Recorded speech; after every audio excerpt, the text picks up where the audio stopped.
गोर लगै छी, अपना सबके मिथिला संस्कार पर स्वागत करै छी। एकटा बेटी के पसाहन के गीत दै छी, से सुनबै। कोने बाबा खेत जोताओल सरिसो गाओल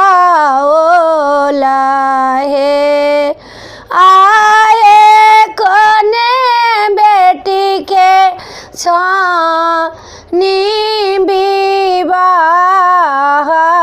के बेटी के पासानी है आए कोने बेटी के छानी विवाह की बेटी के पासानी है फलना बाबा खेत जोताओल सरिसो उगाओल हे आए फलना बाबा ते लपेड़ाओल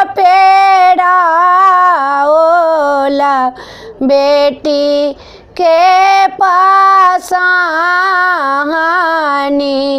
है तेल पेराए घड़ला हे बा सिरा तेला धारबा हे आए फाड़े फाड़े केसा में लगाए बा बेटी के पासानी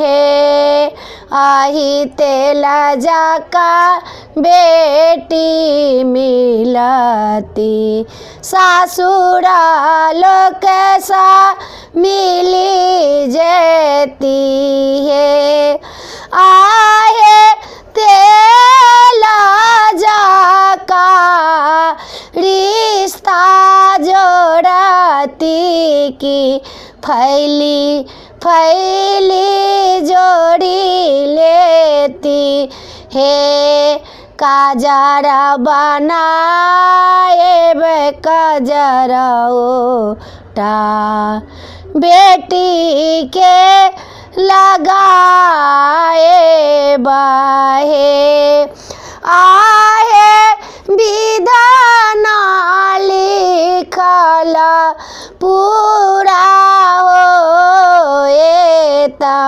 बेटी के पासानी